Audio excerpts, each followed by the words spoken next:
Video में भी पढ़ा था कि राणा वीर शाल के महल में जो है अकबर का जन्म होता है। तो 1542 वो वर्ष था जिस वर्ष जो है अकबर का जन्म हुआ था और 13 वर्ष कुछ महीनों में जाकर के उसको जो है राजगद्दी मिली थी। तो इसी कारण से कुछ बुक में उसे 13 वर्ष या 14 वर्ष करके लिखा जाता है।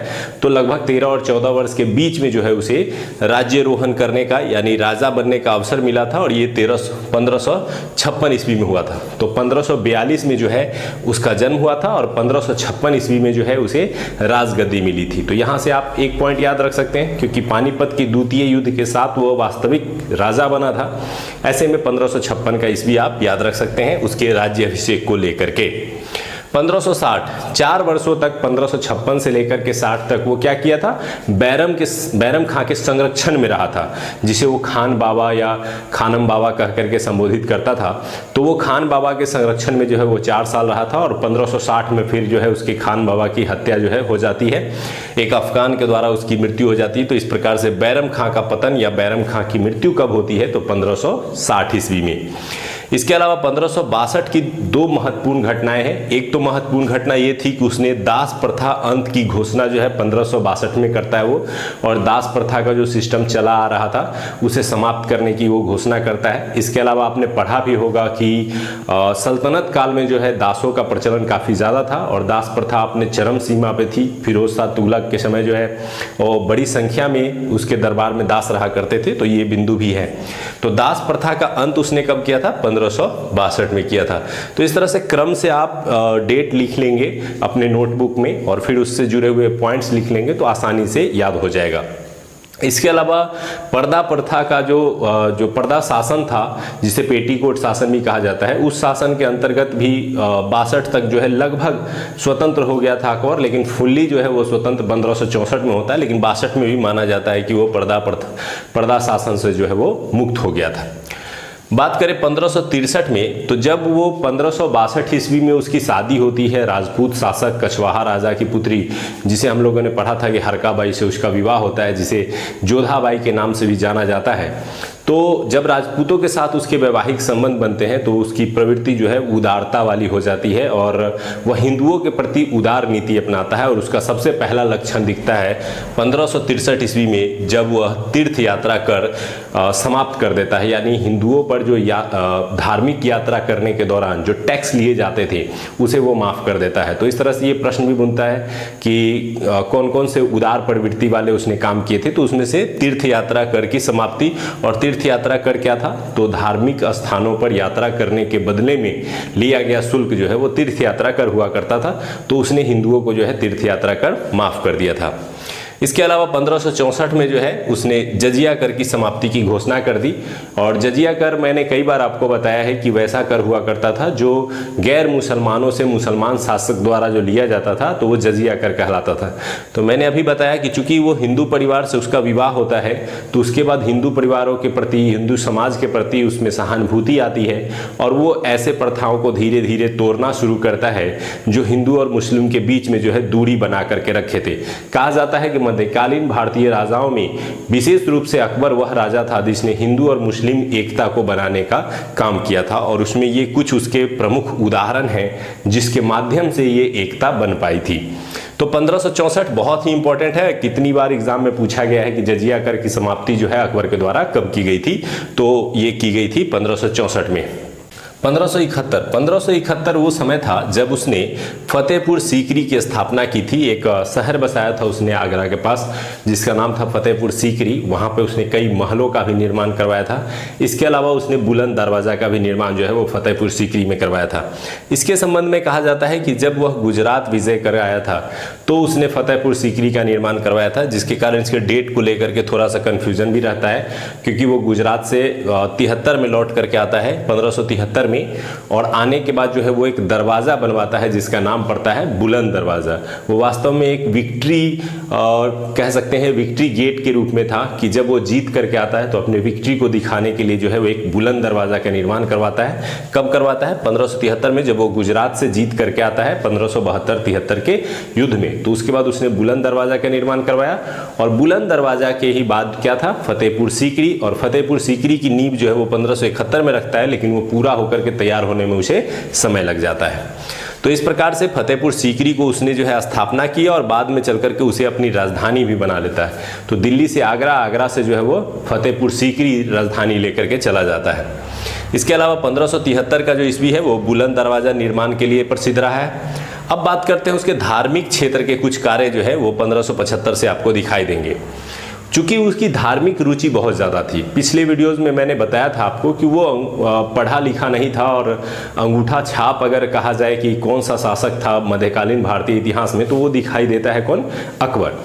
तो उसको धार्मिक चीज़ों के ज्ञान लेने की बहुत जागरूकता होती थी। तो उसने क्या किया, फतेहपुर सीकरी में एक इबादत खाना का निर्माण करवाया।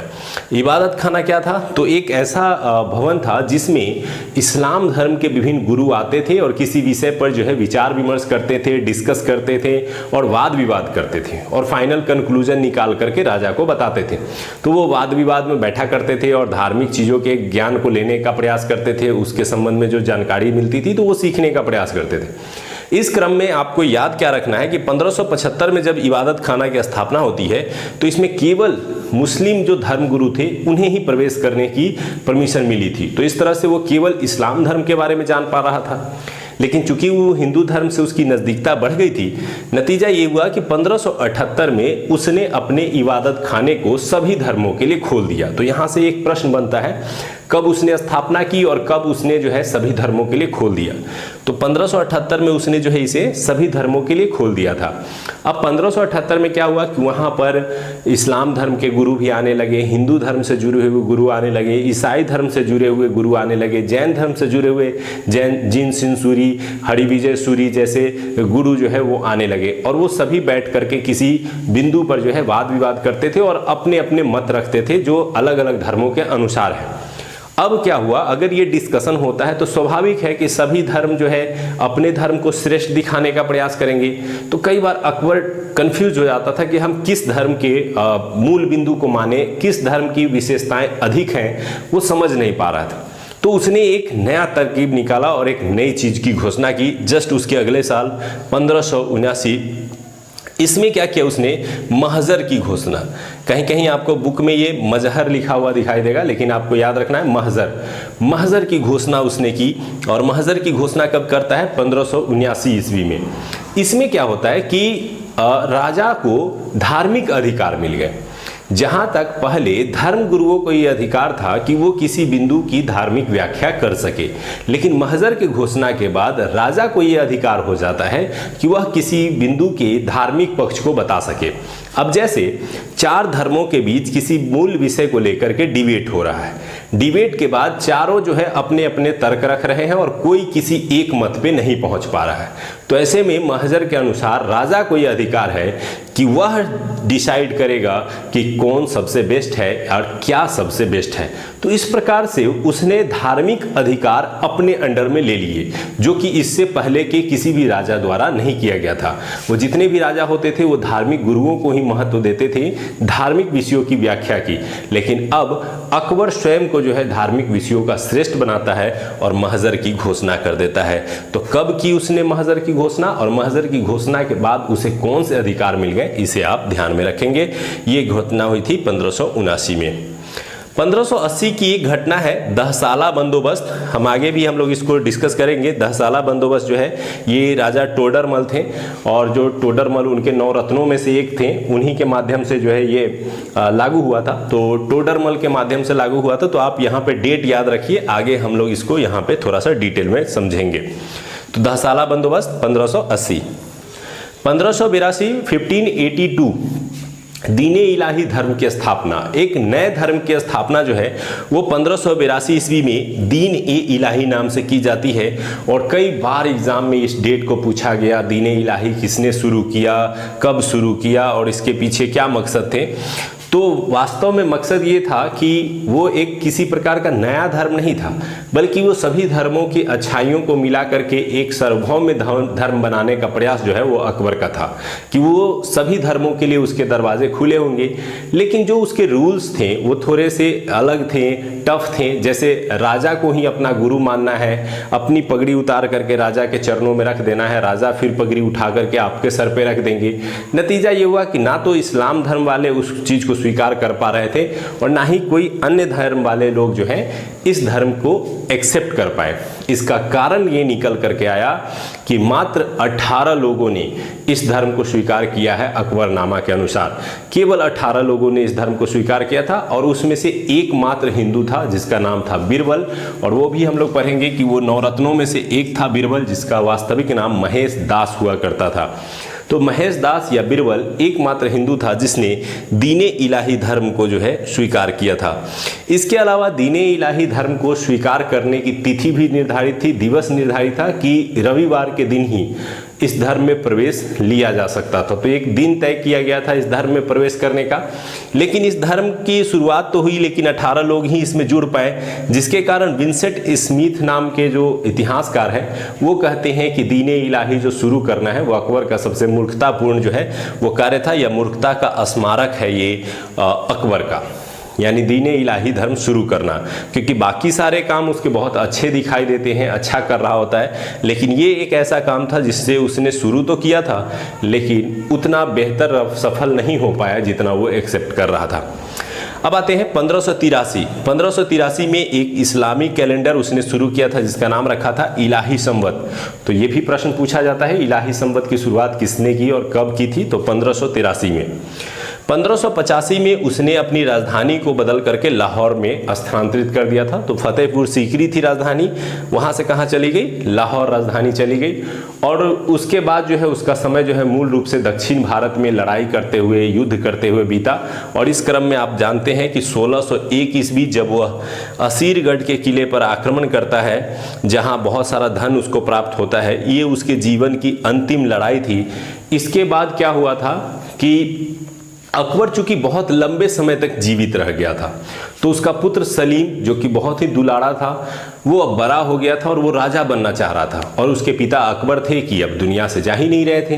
नतीजा ये हुआ कि सलीम जो है वो गुस्से में आ जाता है और राजा के विरुद्ध ही जो है अभियान छेड़ना शुरू कर देता है। हालांकि उसने किसी भी प्रकार का युद्ध तो नहीं किया, लेकिन कई जगह जो है वो राजा की बातों को नहीं मानना, राजा से दूर रहना, राजा के पक्ष में ना होकर के विपक्ष में बातें करना, इस तरह से अकबर को बहुत जो है दुख होता है। क्योंकि वो सलीम चिश्ती के दरगाह पर जा करके दुआ मांग करके जिस पुत्र को पाया था सलीम को, वह सलीम जहांगीर उसके विरोध में आ जाता है। तो इस बात से वो दुखी रहने लगता है। और इसी दौरान एक महत्वपूर्ण घटना घटती है 1602 ईस्वी में, जब सलीम जो है वो सलीम के इशारे पर बीर सिंह बुंदेला द्वारा जो है अकबर के बहुत ही प्रिय अबुल फजल की हत्या हो जाती है।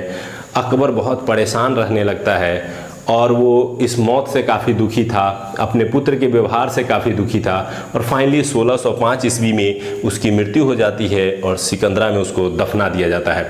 तो इस तरह से ये कुछ प्रमुख घटनाएं हैं जो अकबर से संबंधित है और सबके पॉइंट्स मैंने क्लियर कर दिए हैं कि आखिर कौन क्या है। उम्मीद करते हैं कि इसके बाद अब आपको इसमें परेशानी नहीं होनी चाहिए। अकबर द्वारा किए गए सुधार, अगर बात करें अकबर के प्रमुख सुधारों में, तो हर क्षेत्र में उसने सुधार करने का प्रयास किया था। आइए सबसे पहले देखते हैं सैन्य व्यवस्था में उसके सुधार। सैन्य व्यवस्था में उसने एक नई व्यवस्था लागू की थी जिसका नाम था मनसबदारी व्यवस्था। मनसबदारी व्यवस्था को लेकर के भी कई बार प्रश्न पूछे गए हैं कि आखिर ये क्या थी। तो मध्य एशिया की ये व्यवस्था थी जो चंगेज खान ने अपने सेना में लागू किया था। उसी तरह की व्यवस्था को जो है अकबर ने भी अपनी सेना में लागू करने का प्रयास किया। यह वास्तव में किसी एक व्यक्ति के लिए 2-3 कार्यों को एक साथ समायोजित किया था और ये सैन्य पद था। इसमें क्या होता था कि मनसब के तहत किसी भी व्यक्ति को यह मनसब प्रदान किया जाता था। मनसब के अंतर्गत 2 बातें आती थी, जात एवं सवार। जात से तात्पर्य होता था कि उस व्यक्ति का पद और उसका वेतन कितना होगा, अर्थात उस व्यक्ति के पद की गरिमा को दिखाया जाता था। अब जितना बड़ा पद होता था उसी के अनुपात में उसे घोड़े रखने की यानी सेना रखने की परमिशन मिलती थी। घोड़े के साथ साथ अन्य जानवर भी रहते थे उसकी सेना में। तो ये जो है पद के साथ सेना जुड़ी हुई होती थी। और साथ ही साथ चूंकि ये महत्वपूर्ण पद इसलिए माना जाता था क्योंकि मनसब की एक श्रेणी बनी हुई थी। छोटा मनसब यानी छोटे पद पे होंगे, उसके पास कम सेना होगी, बड़ा मनसब जो बड़े पद पे होंगे और उसके पास बड़ी सेना होगी। और ये मनसब क्या करेंगे तो राजा को सहयोग करेंगे। जब युद्ध का टाइम होगा, जब राजा को जरूरत होगी तो ये सहयोग करते थे। तो ये जो सैन्य का विभाजन था एक श्रेणीबद्ध रूप से, उसी श्रेणीबद्ध रूप के सैनिक विभाजन को ही मनसबदारी व्यवस्था के रूप में जाना जाता है। इसके अलावा कुछ अन्य सुधारों को भी उसने लागू किया जो अलाउद्दीन खिलजी ने शुरू किया था। घोड़े दागने की प्रथा एवं सैनिकों के हुलिया लिखने की प्रथा। ये अलाउद्दीन खिलजी का चैप्टर जो मैंने बताया था उसमें मैंने बताया था कि घोड़ों को दागा जाता था कि उनकी पहचान की जा सके, उसको बार बार एक ही घोड़े को पेश न किया जा सके, इसके लिए उसको घोड़े को दागने एवं सैनिकों की हुलिया लिखने की प्रथा चलाई गई थी। इसके अलावा अकबर ने क्या किया था कि जो बलबन ने एक प्रथा चलाई थी सिजदा यानी दरबार में आते हुए सर को झुकाना एवं पैबोश यानी झुक करके जो है राजा के कदम चूमना, इस प्रथा को भी अकबर ने शुरू कर दिया था। तो उसने बलबन के प्रथा को भी शुरू किया और अलाउद्दीन खिलजी के जो प्रारंभिक प्रथा थे सैन्य व्यवस्था से जुड़े हुए, उसको भी उसने अकबर ने शुरू किया था। तो यानी उसने अपने पुराने राजाओं से काफ़ी कुछ सीखा और उसे अपने शासनकाल में जोड़ने का प्रयास किया। अच्छा राजा या अच्छा शासक वही होता है जो अपने बीते हुए इतिहास से काफ़ी कुछ सीखता है। और वास्तव में इतिहास पढ़ने का मतलब भी यही होता है कि हम अपनी बीती हुई घटनाओं से पढ़ करके कुछ चीज़ें सीखें, ना केवल उसे जानें, बिल्कुल उनसे कुछ ज्ञान मिलने के बाद उनसे हमें कुछ सीखने का अनुभव प्राप्त हो। तो इसी क्रम में आते हैं समाज सुधार से जुड़े हुए उसके कार्य जो कि काफ़ी सहयोगात्मक माने जाते हैं। जैसे उसने दास प्रथा पर प्रतिबंध लगाया था। आपने पढ़ा कि 1562 में उसने दास प्रथा पर प्रतिबंध लगाया था। इसके अलावा उसने जो है बहु विवाह पर रोक लगा दिया था और कहा था कि एक व्यक्ति को एक शादी करनी चाहिए, जबकि उसने खुद ने जो है कई शादियां कर रखी थी। तो इसीलिए लोगों ने भी उनकी बात को नहीं माना और बहु विवाह के पर रोक लगाने के साथ साथ उसने कहा था कि अगर एक व्यक्ति दूसरी शादी तभी करे जब पहली पत्नी बच्चा जन्म देने में असक्षम हो। इसके अलावा उसने विधवा विवाह को प्रोत्साहन दिया और उसने खुद जो है बैरम खां की विधवा से विवाह किया था। हालांकि वह जो है उसकी बहन लगती थी, चचेरी बहन, लेकिन उसने उससे विवाह किया था। तो उसने विधवा विवाह को जो है प्रोत्साहन देने का भी प्रयास किया। उसने बाल विवाह पर रोक लगाने का निर्णय लिया और इसके लिए सुधारात्मक उपाय भी किए और उसने एक घोषणा करवाई कि मेरे राज्य में जो है 16 वर्ष से कम उम्र के पुरुष यानी मेल और 14 वर्ष से कम उम्र के फीमेल यानी लड़की की शादी नहीं की जाएगी। तो इस तरह से उसने एक न्यूनतम सीमा तय की थी 16 वर्ष और 14 वर्ष, जो कि आज बढ़ करके 21 और 18 वर्ष हो गए हैं। तो ये जो सिस्टम शुरू किया गया था ये पहली बार देखने को मिला कि अकबर ने इस तरह के सुधार को प्रयास में लाया था। इसके अलावा उसने सती प्रथा पर भी प्रतिबंध लगाने की घोषणा कर दी गई थी और जो राजपूतों में छोटे बच्चों की हत्या यानी बच्चियों की हत्या जो जन्म के साथ कर दी जाती थी, जिसे बाल हत्या कहा जाता है, उस पर भी उसने रोक लगाने की घोषणा की थी। अंतरजातीय विवाहों को उसने प्रोत्साहन देना शुरू किया। यानी आज भी जो सामाजिक कुप्रथाओं से हम लोग लड़ रहे हैं उन सभी सामाजिक कुप्रथाओं को रोकने का प्रयास जो है अकबर के द्वारा किया गया था। हालांकि वो पूर्णतः सफल तो नहीं हो पाया। अगर सफल हो गया होता तो आज हमारे समाज में ये सारी चीज़ें नहीं होती, लेकिन उसने अपने स्तर से ये प्रयास किए। ये उसके प्रशंसा में कही जाती हैं कि अकबर जो है एक महान शासक है। उसके पीछे एक रीज़न ये भी है कि उसने सामाजिक सुधार की दिशा में कई बेहतर प्रयत्न किए थे। बात करें तो समाज में वैश्यालय होते थे, तो उसने देखा कि वैश्यालय का असर जो है वो समाज पर गलत पड़ता है। इसलिए उसने क्या किया, वैश्यालयों को समाज से बाहर दूर क्षेत्रों में खोलने का निर्णय दिया और उस इलाके का नाम रखवाया शैतानपुरी, ताकि वहाँ अच्छे लोग या जो समझदार लोग हैं वो वहाँ न जाए। इसलिए उसने जो है शैतानपुरी नाम से जो है वैश्यालयों को नगर एवं समाज से दूर स्थापित करने का निर्देश दिया था। अब बात करते हैं भूमि सुधार। तो भूमि से संबंधित सुधार भी अकबर के समय में कई किए गए, जिसमें एक जब्ती प्रणाली जो राजस्व वसूली की प्रणाली थी, यानी लगान को लेने की प्रक्रिया की प्रणाली थी। और कई बार एग्जाम में पूछा गया है कि जब्ती प्रणाली का संबंध किससे है, तो भू राजस्व से है, यानी भूमि से लगान वसूली से है। और किसने शुरू किया था, तो अकबर ने शुरू किया था। प्रारंभ में उसने जो शुरू किया उसका नाम था जब्ती प्रणाली, लेकिन बाद में उसने एक टोडरमल व्यवस्था, जिसे हम लोग 10 साला बंदोबस्त के नाम से भी जानते हैं, इसे टोडरमली या टोडरमल व्यवस्था के नाम से भी जाना जाता है, जो कि हम लोगों ने पढ़ा भी था कि यहाँ पर 1580 में जो है दहसाला बंदोबस्त लाया गया था। तो दहसाला बंदोबस्त वास्तव में क्या था, इसको थोड़ा सा समझते हैं। इसमें क्या किया जाता था कि जैसे एक किसान है तो उसके पिछले 10 सालों में उस खेत में कितने अनाज उपजे हैं और इस साल कितना अनाज उपजा है, इस तरह से करके एक औसत निकाला जाता था, 10 सालों का औसत। और वही औसत जो होता था उसका 1/3 जो है वो ऋण के रूप में ले लिया जाता था, यानी लगान के रूप में वसूल लिया जाता था। तो इस लगान वसूली से ना तो किसान पे बहुत ज़्यादा दबाव पड़ता था और ना ही राजा को जो है बहुत ज़्यादा अतिरिक्त आय की ज़रूरत पड़ती थी। तो यानी दोनों के लिए यह बेहतर व्यवस्था थी। किसानों की भी समस्या सुनी जाती थी कि हाँ, एक उचित मात्रा में लगान लिया जा सके, और यही चीज़ अंग्रेज़ों ने नहीं किया था, जिसके कारण भारतीय व्यवस्था जो है वो बर्बाद हो गई थी।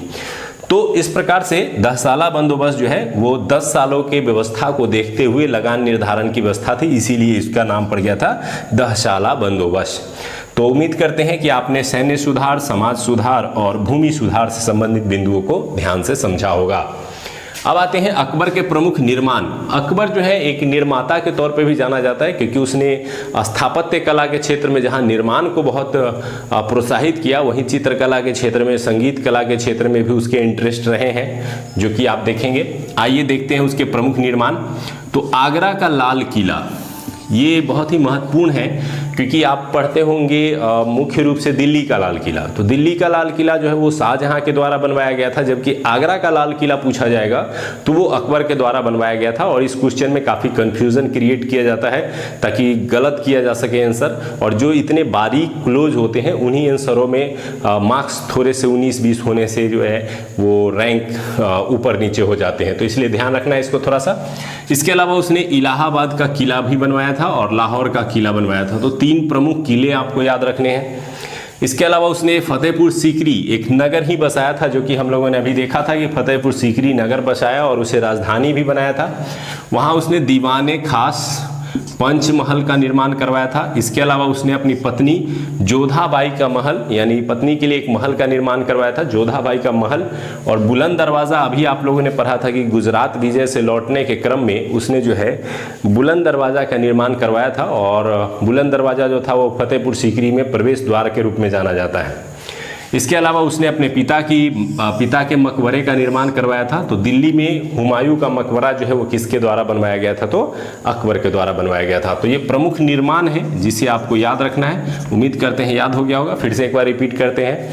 आगरा का लाल किला हो गया, लाहौर का किला हो गया, इलाहाबाद का किला हो गया, फतेहपुर सीकरी शहर बसाया, इसके अलावा दीवाने आम, पंचमहल, जोधाबाई का महल, बुलंद दरवाज़ा और दिल्ली में हुमायूं का मकबरा जो है ये अकबर के द्वारा बनाया गया था। बात करें चित्रकला में, तो चित्रकला की रुचि जो है वो अकबर के समय से ही शुरुआत लेती है, जो जहांगीर के चाल में जाकर के काफ़ी विस्तृत हो जाती है। यहाँ से भी प्रश्न पूछे गए हैं और पीसीएस और आईएएस दोनों ही स्तर पर प्रश्न पूछे गए हैं। बात करें तो अब्दुल समद, दशवंत एवं बसावन, ये 3 ऐसे चित्रकार थे जो अकबर के दरबार में रहा करते थे और प्रमुखतः चित्रकारी के लिए काफ़ी प्रचलित थे। तो अब्दुल समद, दशवंत एवं बसावन अकबर के दरबार के प्रमुख चित्रकार थे। बात करें संगीत की, तो संगीत में वह खुद रुचि लेता था, और मैंने बताया भी है कि नगारा ये प्रमुख वाद्य यंत्र था जिसको वह खुद बजाया करता था, और नगारा बजाने में वो अपने आप को निपुण मानता था। इसके अलावा तानसेन जो उसके दरबारी जो है संगीतज्ञ थे, ये भी प्रश्न पूछता है कि अकबर के दरबारी संगीतज्ञ कौन थे। तानसेन जो कि 9 रत्नों में भी शामिल है, उसको भी हम लोग देखेंगे। इसके अलावा बैजू बाबरा, बाज बहादुर, बाबा रामदास आदि भी अकबर के समकालीन ही म्यूजिशियन थे या संगीतज्ञ थे, जो अकबर के समय से ही जुड़े हुए थे।